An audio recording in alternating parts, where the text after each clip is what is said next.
everyone, this is Kelly Fitzpatrick from RedMonk, and I am absolutely delighted to be speaking to RedMonk's newest analyst, Dr. Kate Holterhoff. Kate, how are you today? I am doing so well. How about yourself? I mean, we are having rainy, cold weather as opposed to whatever much more delightful weather I assume you are getting in Atlanta right now, but otherwise fine. A little sweltering, but it is nice out. Yeah. And since Kate joined the firm earlier this year, RedMonk has two analysts with Ph.D s. For those of you who don't know my backstory, I am a medievalist by training, as you can tell probably by the books like Dragon Art on my background bookshelf. My Ph.D. is related to that. And fun story, my first interaction with RedMonk was as a speaker at the 2015 Monktoberfest, where I got to talk to tech folks about medievalism and gaming. I have also worked in the tech industry, and just prior to coming to RedMonk, I taught computer science majors technical communication at Georgia Tech, which is where I met Kate. Yes. Our history goes back, and we met even, I think, before your, that would have been, that's right. Moved to Atlanta in 2016. So, oh my gosh, you knew RedMonk before we even started the postdoc. That is a deep history. Oh my goodness. I did, but I worked with you first.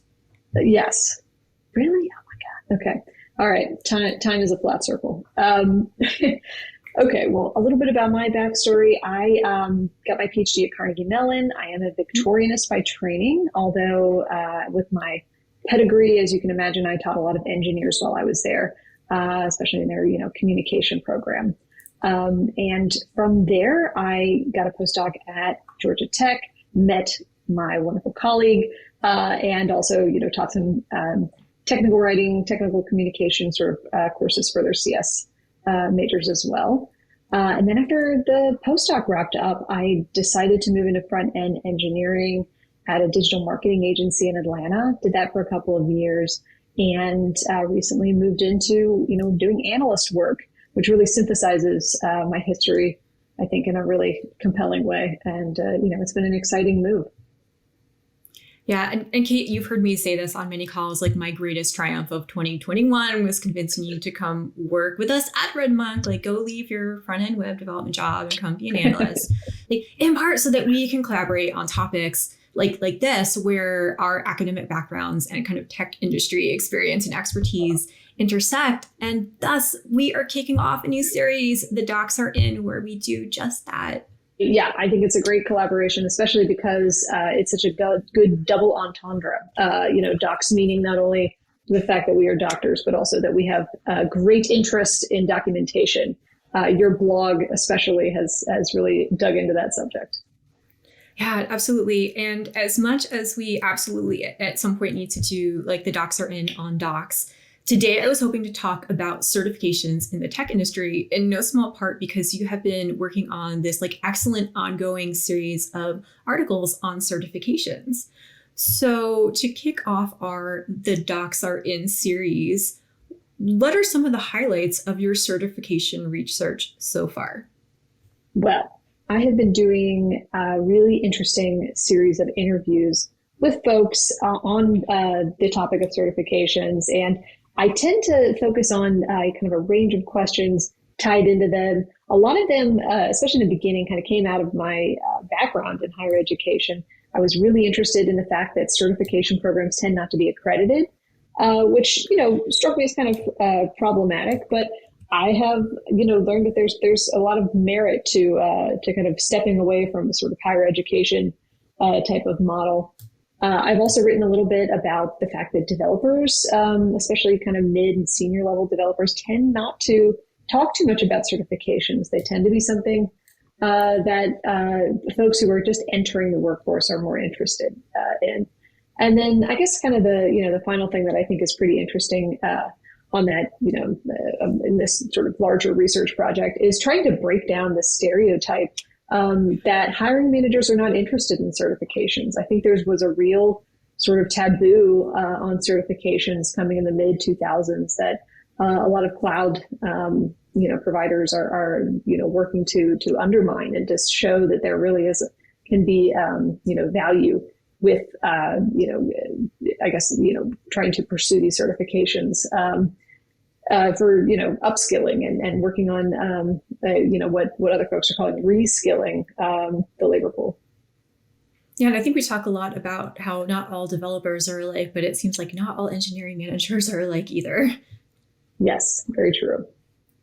Yeah, and so the role of education, training, and assessment in tech has always interested me, partly because I also come from that academic background. But like, I very much have to remind myself that like academia and the tech industry do not think about things like certifications the same way. They don't have the same end goals. They don't have the same processes often.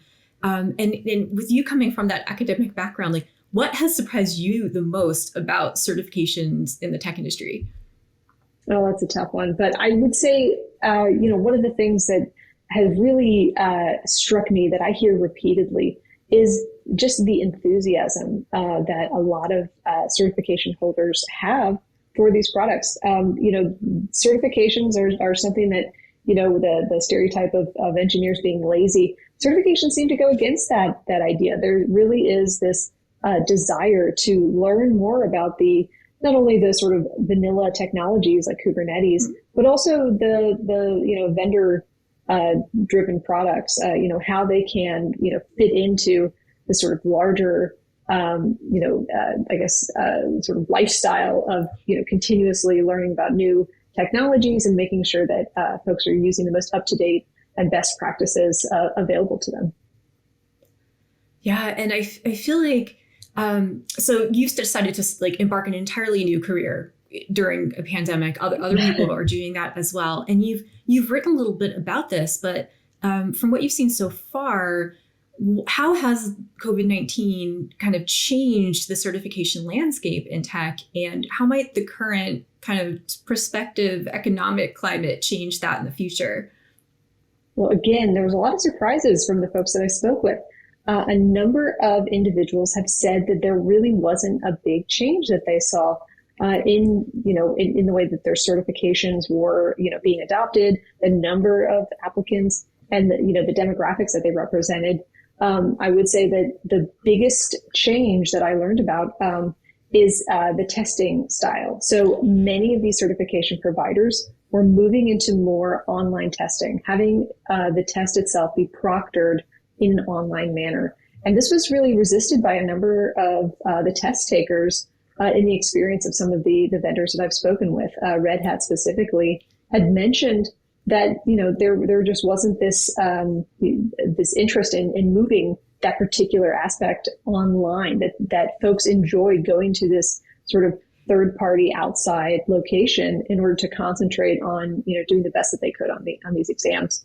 And now that just, isn't possible because of the COVID-19 pandemic. So, just being forced into doing things in a remote setting has been a huge shift for the industry. One that most of the vendors saw coming, but not everybody has been happy about. And, now it's kind of taken for granted. And I don't think there's any going back. According to the individuals I've spoken with, this is just, going to be something that's here to stay.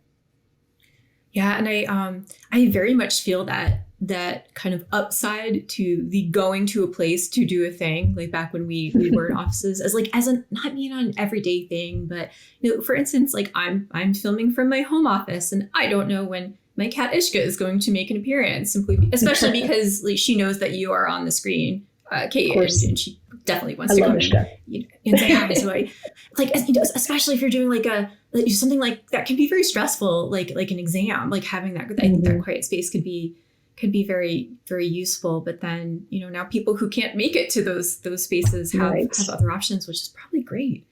Yes, I think it's going to be on the whole a better situation for folks. But that sort of flexibility is something that maybe is going to come back around once we can do more things in person, where you have the option to go somewhere in person or have it proctored online. Like I remember when we had options. That was great. Yes. Well, Kate, I'm looking forward to see like whatever you write next. And I also love your recent pieces on like stock photos and GIFs, but what can we expect next from you on certifications?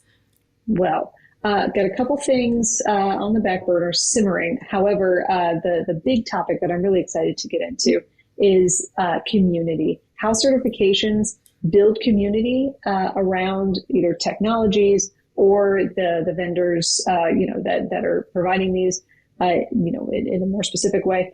But how does community sort of come out of that? Whether that's in the sort of conferences that are based around them, I think is going to be, the big move that I transition into in my next series.